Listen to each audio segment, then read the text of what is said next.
दिल्ली की एक अदालत ने आज निजी व्यक्तियों को गोपनीय आधिकारिक दस्तावेज कथित रूप से देने के मामले में गिरफ्तार 3 सरकारी कर्मचारियों सहित 5 लोगों को 19 मार्च तक के लिए सीबीआई हिरासत में भेज दिया। 3 सरकारी कर्मचारियों अशोक कुमार सिंह, लाला राम शर्मा और दलजीत सिंह, चार्टर्ड अकाउंटेंट खेमचंद गांधी और परेश चिमनलाल बुद्धदेव को अदालत में पेश किया गया। सीबीआई ने अदालत से उनसे 2 दिन के लिए हिरासत में पूछताछ की अनुमति मांगी थी। राजस्थान उच्च न्यायालय ने फिल्म अभिनेता सलमान खान के खिलाफ जोधपुर की एक अदालत में उनके खिलाफ आर्म्स एक्ट के तहत हो रही सुनवाई पर रोक लगा दी है।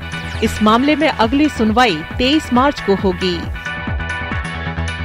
सरकार ने कहा कि किसानों के हित के लिए सभी फसलों को कृषि बीमा के दायरे में लाने का प्रस्ताव विचाराधीन है।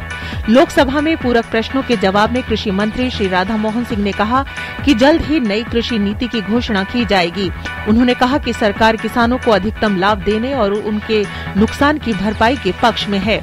एक अन्य पूरक प्रश्न के उत्तर में उन्होंने कहा कि सरकार भूमिहीन किसानों का समूह गठित करने पर विचार कर रही है, जिन्हें खेती के लिए प्रोत्साहन दिया जाएगा और वित्तीय सहायता उपलब्ध कराई जाएगी। केंद्रीय रसायन और उर्वरक मंत्री अनंत कुमार ने कहा कि सरकार देश को यूरिया उत्पादन में आत्मनिर्भर बनाने का हर संभव प्रयास कर रही है।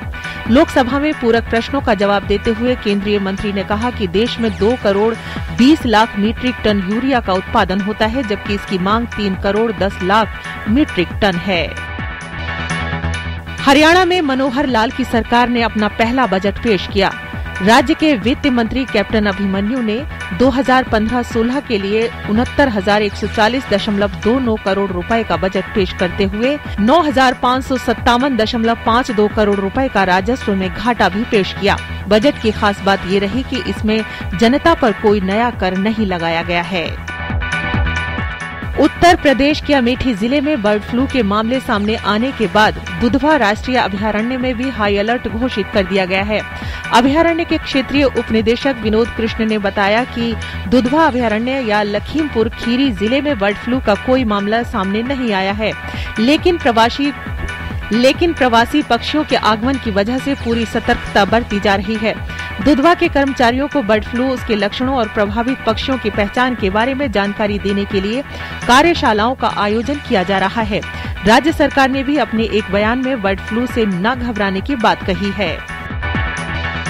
कश्मीर को देश के अन्य हिस्से से जोड़ने वाला श्रीनगर जम्मू राष्ट्रीय राजमार्ग दूसरे दिन भी कई जगहों पर भूस्खलन के कारण बंद रहा।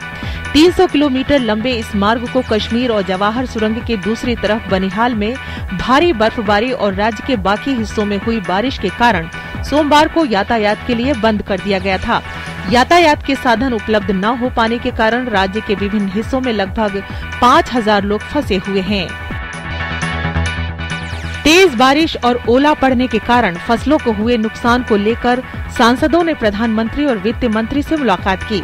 इस बात की जानकारी देते हुए संसदीय कार्य राज्य मंत्री राजीव प्रताप रूडी ने बताया कि सांसदों ने किसानों के नुकसान की भरपाई करने की मांग की है।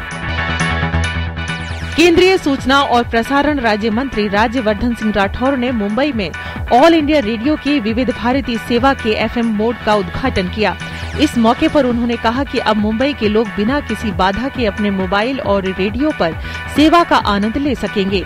सूचना और प्रसारण राज्य मंत्री ने ये भी कहा कि सरकार का मकसद आने वाले दिनों में पूरे देश में रेडियो को FM में तब्दील करने की है।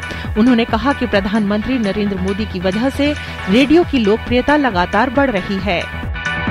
कांग्रेस नेता राज बब्बर सहित 3 नवनिर्वाचित सदस्यों ने आज राज्यसभा की सदस्यता की शपथ ली।